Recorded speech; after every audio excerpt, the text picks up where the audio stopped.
ہم آ جاتے ہیں 21ویں پارے میں. 21ویں پارے کی پہلی آیت دیکھیے. اتلو ما اوحی الیک من الکتاب، اے نبی جو کتاب آپ کے اوپر نازل کی گئی اس کتاب کی تلاوت کیجئے. واقم الصلاۃ، اور نماز قائم کیجئے. ان الصلاۃ تنہا عن الفحشاء والمنکر، بے شک نماز بے حیائی سے برائی سے روکتی ہے. دو چیزیں ہیں، قرآن پڑھیں گے علم پیدا ہوگا، اور قرآن پڑھیں گے علم پیدا ہوگا، اور نماز پڑھیں گے تو اللہ کی عبادت ہوگی.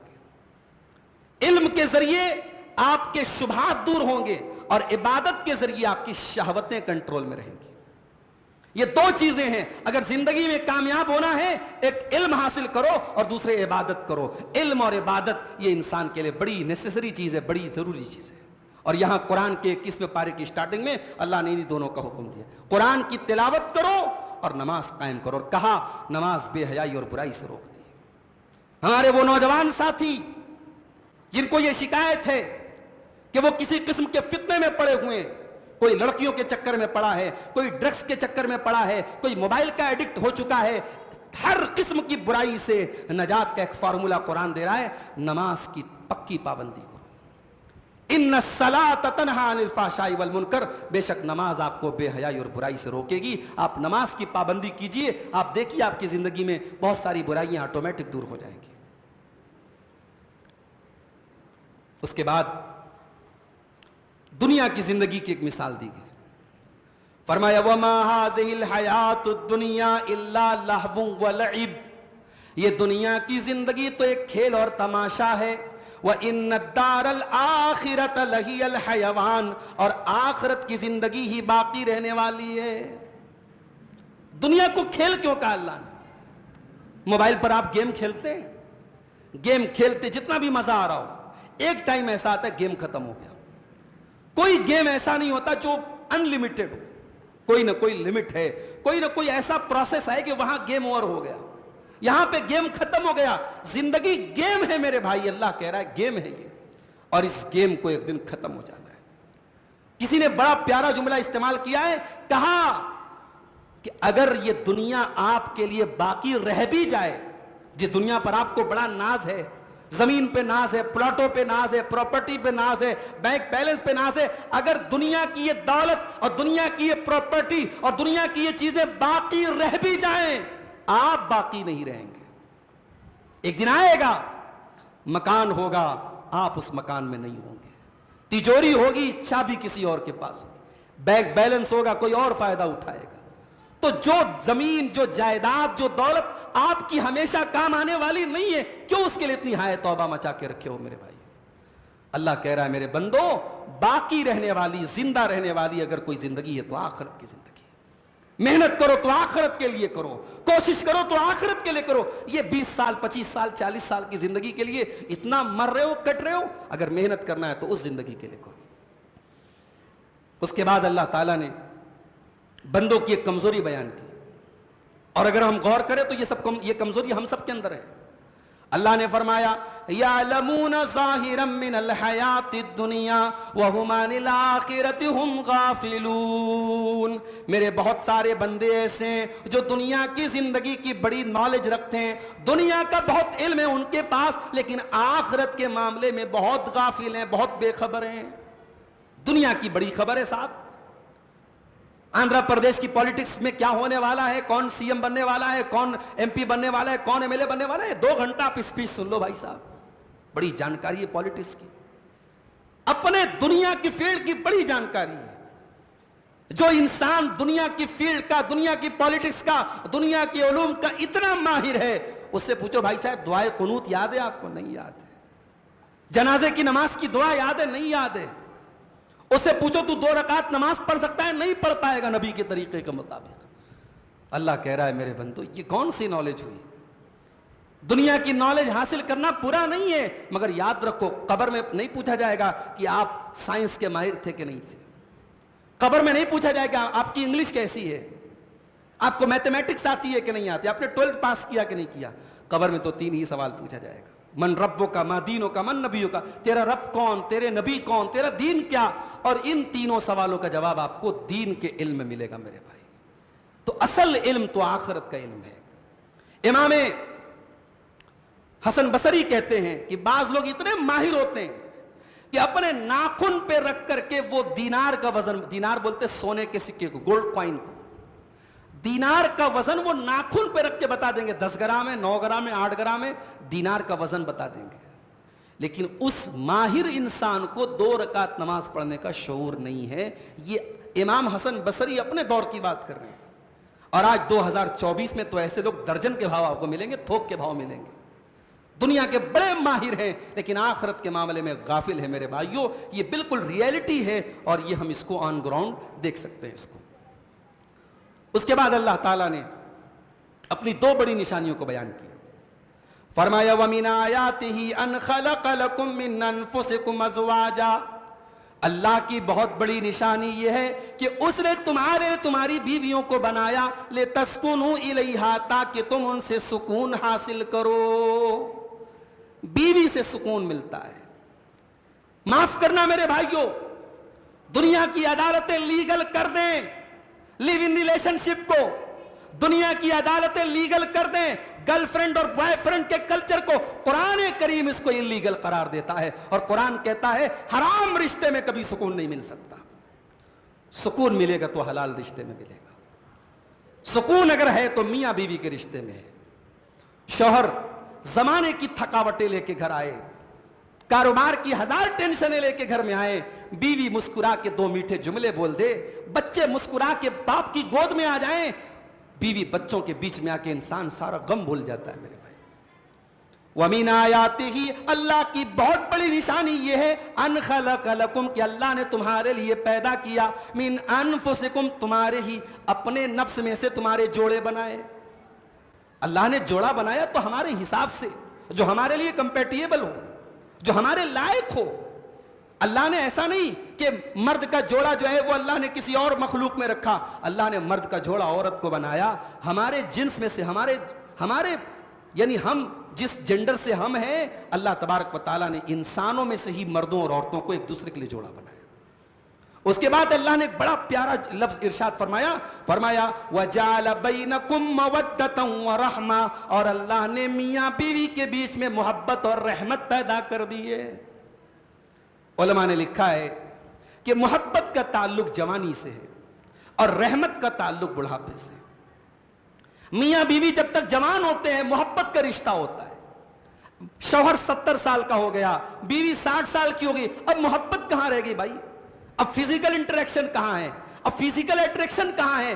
بیوی بوڑھی ہو گئی، شوہر بوڑھا ہو گیا، اب یہ بوڑھا اور بوڑھی کے درمیان جو تعلق ہے یہ رحمت کا تعلق ہے. دونوں ایک دوسرے کے لیے رحمت ہیں. اور اسی لیے جب بڑھاپے میں کسی کا جوڑا چلا جاتا ہے، جوانی میں جب انسان کا جوڑا چلا جاتا ہے اتنا دکھ نہیں ہوتا ہے. بڑھاپے میں کسی کا جوڑا چلا جائے اس کی کیفیت میرے بھائیوں، اس کی سچویشن بڑی ترس کے لائق ہوتی ہے. اگر کوئی عورت بیوہ ہو جائے بڑھاپے میں، کوئی مرد جو ہے وہ اکیلا ہو جائے بڑھاپے میں، اس کی حالت بڑی نازک ہو جاتی ہے. اس کے پاس کوئی نہیں ہوتا جس سے وہ اپنا دکھ شیئر کر سکے. ہمارے یہاں یہ بات بھی غور کرنے والی ہے. 60 سال کا آدمی ہے، بیوی مر گئی، اب صاحب لوگ کہتے ہیں اس عمر میں کیا اس کی شادی کرائیں گے، چھوڑو جانے دو. 60 سال کا بوڑھا اگر یہ خواہش ظاہر کر دے کہ صاحب مجھے بیوی کی ضرورت ہے، لوگ کہیں گے کیا ضرورت ہے بھائی اس کو. لوگ معیوب مانتے، لوگ برا مانتے ہیں. معاف کرنا میرے بھائی، 60 سال کے بوڑھے کو بھی لائف پارٹنر کی ضرورت ہے. وہ سارے کام اس کی بہویں نہیں کر سکتی، سارے کام اس کی بیٹیاں نہیں کر سکتی. معاف کیجئے گا، بڑی ناقدری ہوتی ہے ان لوگوں کی جن کی بیویاں مر جائیں اور ان عورتوں کی جن کے شوہر مر جائیں. اسی لیے قرآن کہہ رہا ہے کہ میاں بیوی کے بیچ میں ہم نے محبت اور رحمت رکھ دی ہے. اس کے بعد فرمایا وَمِنْ آيَاتِهِ خَلْقُ السَّمَاوَاتِ وَالْأَرْضِ، اور اللہ کی بہت بڑی نشانی آسمانوں اور زمین کی پیدائش ہے. وَاخْتِلَافُ أَلْسِنَتِكُمْ وَأَلْوَانِكُمْ، اور تمہاری زبانوں کا اختلاف ہے اور تمہارے رنگوں کا اختلاف ہے.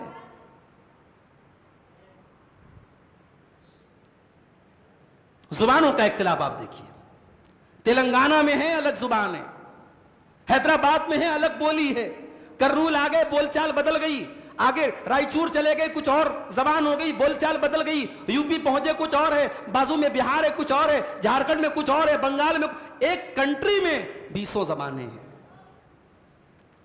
دنیا کے کروڑوں انسان ہیں, سب کی دو کان ہیں, سب کی 2 آنکھیں ہیں, سب کا ناک ہے, سب کا منہ ہے, سب کا چہرہ ہے, مگر دنیا میں 2 انسان بھی آپ کو ایسے نہیں ملیں گے جو ایگزیکٹ ایک جیسے ہوں.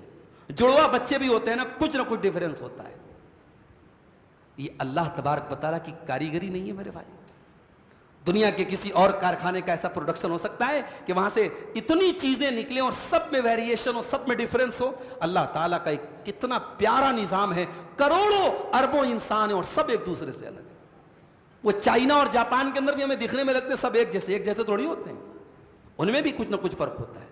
وہ الگ بات ہے, ان کے چہرے مہرے ملتے جلتے ہوتے ہیں, مگر ان کے درمیان بھی فرق ہوتا ہے. افریقہ میں سب کالے ہیں تو اس کا مطلب تھوڑی کہ سب ایک جیسے ہیں, اس کالے میں بھی آپ کو فرق ملے گا. یہ اللہ تبارک و تعالیٰ کی بہت بڑی نشانی ہے. اس کے بعد سورہ لقمان شروع ہوتی ہے. اللہ نے فرمایا وَمِنَ النَّاسِ مَن يَشْتَرِي لَهْوَ الْحَدِيثِ لِيُضِلَّ عَن سَبِيلِ اللَّهِ بِغَيْرِ عِلْمٍ.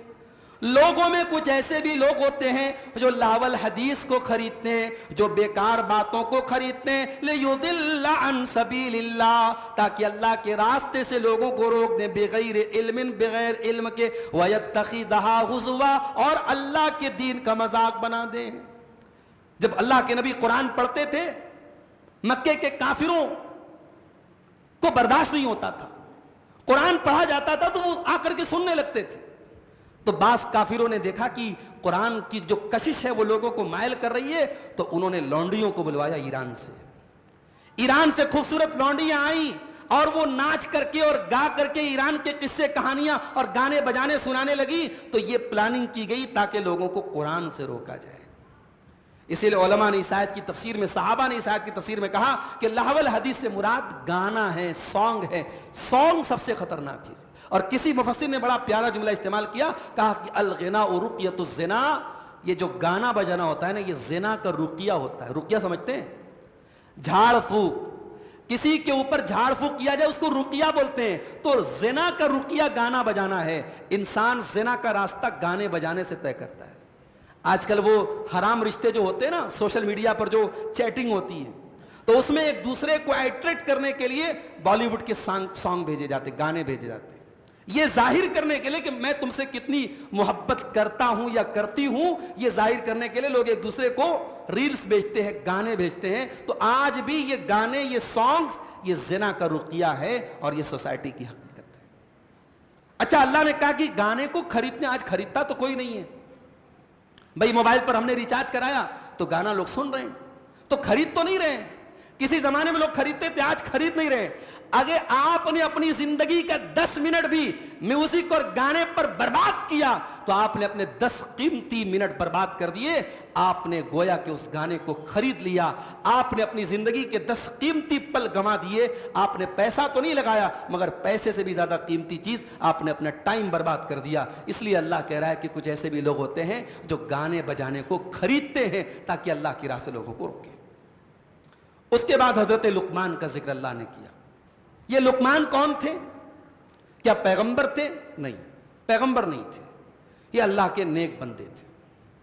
لیکن لقمان کو اللہ تعالیٰ نے حکمت دی تھی. حکمت کا مطلب ہوتا ہے وزڈم. حکمت کا مطلب ہوتا ہے صحیح موقع پر صحیح بات بولنے کا ٹیلنٹ. یہ لقمان کو دیا گیا تھا. کون سی بات کہاں بولنا ہے, یہ ہنر اللہ تعالیٰ نے ان کو دیا تھا. اب حضرت لقمان کو اللہ نے حکمت دی اور اس حکمت پر عمل کرتے ہوئے حضرت لقمان نے اپنے بچے کو کچھ نصیحتیں کی.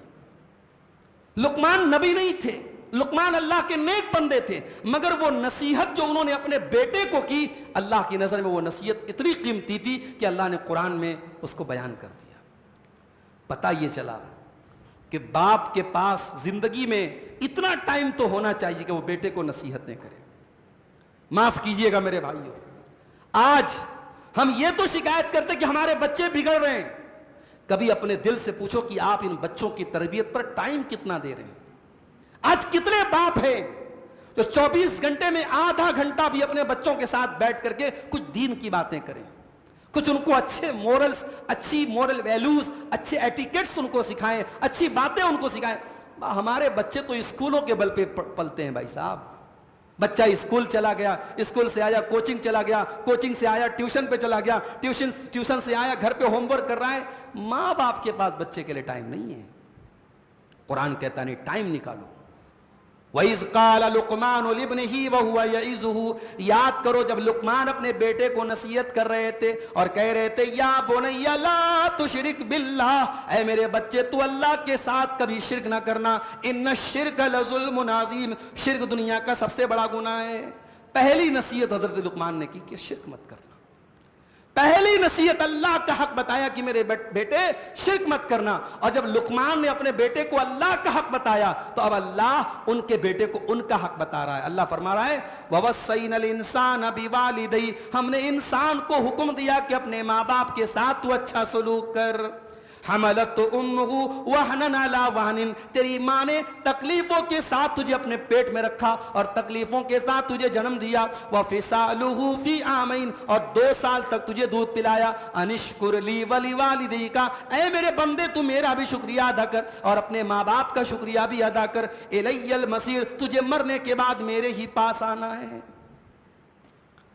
بعض لوگوں نے بتایا کہ کچھ گھروں میں شادی ٹوٹ جا رہی ہے، 3 مہینے 4 مہینے کے بعد شادی ٹوٹ جا رہی ہے۔ کیوں ٹوٹ رہی ہے؟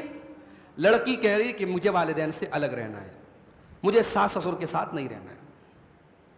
اب یہ بہو کا ڈیمانڈ کرنا، شادی کے 3-4 مہینے کے بعد وہ بچہ جو ہمیشہ سے اپنے ماں باپ کے ساتھ رہتا چلا آیا ہے، بہو کا یہ ڈیمانڈ کرنا کہ مجھے الگ رہنا ہے، ظاہر ہے یہ ڈیمانڈ تو صحیح نہیں، اس کو تو کوئی صحیح نہیں کہے گا۔ مگر اس بنیاد پر طلاق ہو جانا، اس بنیاد پر رشتہ ٹوٹ جانا، کیا یہ صحیح ہے؟ یہ بھی صحیح نہیں ہے۔ اور میرا جملہ نوٹ کر لو، گھر ہمیشہ اولادوں کی وجہ سے نہیں بگڑتا ہے، بہت سارے گھر ماں باپ کی ضد کی وجہ سے بھی بگڑتا ہے۔ اور میرا دوسرا جملہ نوٹ کرو، ہمیشہ والدین مظلوم نہیں ہوتے۔ ہم نے ممبروں سے بڑی تقریریں سنی کہ صاحب والدین کے ساتھ بڑا ظلم ہوا، بڑی زیادتی ہوئی۔ ٹھیک ہے، یہ سکے کا ایک پہلو ہے۔ بہت سارے گھروں میں والدین پر اولاد کا ظلم ہوا ہے اور ہو رہا ہے، اس سے انکار نہیں ہے، مگر بہت سارے گھروں میں والدین نے بھی ظلم کیا ہے اپنی اولادوں کے اوپر۔ میرے پاس ایسے بھی نوجوان آئے ہیں جنہوں نے روتے ہوئے اپنے کلیجے کا درد نکال کے مجھے سنایا ہے کہ میرے باپ نے میرے ساتھ ناانصافی کی ہے۔ باپ کے پاس لاکھوں کی پراپرٹی ہے اور باپ اپنی ساری پراپرٹی، ساری دولت ایک بیٹے کو دے رہا ہے اور باقی بیٹے محروم ہیں۔ اس مہنگائی کے دور میں بیٹے کے پاس اپنے بچوں کو پڑھانے کے لیے، ان کی فیس ادا کرنے کے لیے پیسے نہیں، اور اس کے باپ کے پاس کروڑوں کی پراپرٹیز اور دولت ہے، لیکن باپ نے ناراضگی میں اور غصے میں کہہ دیا ہے میرے پیسے سے تجھے کوئی مطلب نہیں ہے۔ تو سماج کا ایک پہلو یہ بھی ہے میرے بھائی۔ اور جب ہم ماں باپ کے حقوق کی بات کریں تو ہمیں ایک بات ہمیشہ یاد رکھنی چاہیے، ماں باپ کا احترام اپنی جگہ، ماں باپ کا حق اپنی جگہ، ماں باپ کی عزت اپنی جگہ، لیکن ماں باپ ہمیشہ صحیح نہیں ہوتے۔ ضروری نہیں ہے کہ ماں باپ کا ہر ڈیسیزن صحیح ہو، ماں باپ کی ہر بات صحیح ہو۔ اللہ کہہ رہا ہے وَإِن جَاهَدَاكَ عَلَىٰ أَن تُشْرِكَ بِي مَا لَيْسَ لَكَ بِهِ عِلْمٌ فَلَا تُطِعْهُمَا وَصَاحِبْهُمَا فِي الدُّنْيَا مَعْرُوفًا۔ میرے بندے، اگر تیرے ماں باپ تجھے شرک کرنے پر ابھاریں، تجھے شرک کرنے کا حکم دیں، تجھے اللہ کے ساتھ شرک کرنے کی تعلیم دیں، تو خبردار تو ان کی اس بات کو مت ماننا۔ وَصَاحِبْهُمَا فِي الدُّنْيَا مَعْرُوفًا، تو دنیا میں اپنے ماں باپ کے ساتھ اچھا سلوک کرتے رہنا، مگر ان کی غلط بات کو مت ماننا۔ ماں باپ کی غلط بات نہیں ماننا ہے۔ اس لیے یہ بات یاد رکھیں، اللہ کو ناراض کر کے کسی کی بھی فرمانبرداری نہیں کرنا ہے۔ اس کے بعد حضرت لقمان اپنے بچے سے کہتے ہیں یا بنیا انہا ان تک مثقال حبۃ من خردل فتکن فی صخرۃ او فی السماوات او فی الارض یاتی بها اللہ۔ اے میرے بچے، اگر ایک رائی کے دانے کے برابر بھی کوئی چیز ہوگی، آسمانوں میں کہیں ہوگی، زمین میں کہیں ہوگی، کسی چٹان کے نیچے بھی ہوگی، اللہ تعالیٰ اس رائی کے دانے کے برابر چیز کو بھی سامنے لے آئے گا۔ ان اللہ لطیف خبیر، اللہ تعالیٰ تو باریک سے باریک چیز کی خبر رکھنے والا ہے۔ بچوں کو یہ سکھاؤ. بچوں کو بلی سے بہت ڈرا دیا, کتے سے بہت ڈرا دیا, شیر سے بہت ڈرا دیا. بچے کے دل میں اللہ کا خوف پیدا کرو. بچے کے دل میں یہ بات ڈالو کہ بیٹا اللہ کا عذاب بڑا خطرناک ہے, اللہ سے بچ نہیں سکتے. ہم کوئی برائی کریں گے اللہ دیکھ رہا ہے, اللہ ریکارڈ کر رہا ہے. یہ احساس بچے کے اندر پیدا کرو. اس کے بعد سورہ احزاب کی آیت آتی ہے, اللہ نے فرمایا لقد کان لکم فی رسول اللہ اسوۃ حسنہ. اے ایمان والو, اللہ کے پیارے رسول کی زندگی کے اندر تمہارے لیے نمونہ ہے. لمن کان یرجو اللہ والیوم الآخر, جو اللہ تعالیٰ سے ملنے کی امید رکھتا ہے, جو قیامت کے اوپر ایمان رکھتا ہے. وذکر اللہ کثیرا, اور جو اللہ کو بہت زیادہ یاد کرتا ہے, وہ کان کھول کر کے سن لے کہ رسول کی زندگی اس کے لیے نمونہ ہے. رسول ہمارے لیے نمونہ ہے میرے بھائی. صرف رسول کی نماز نمونہ نہیں ہے, رسول کی شادیاں بھی ہمارے لیے نمونہ ہے. رسول کا لین دین بھی ہمارے لیے نمونہ ہے. رسول کے پڑوسیوں کے ساتھ تعلقات بھی ہمارے لیے نمونہ ہے.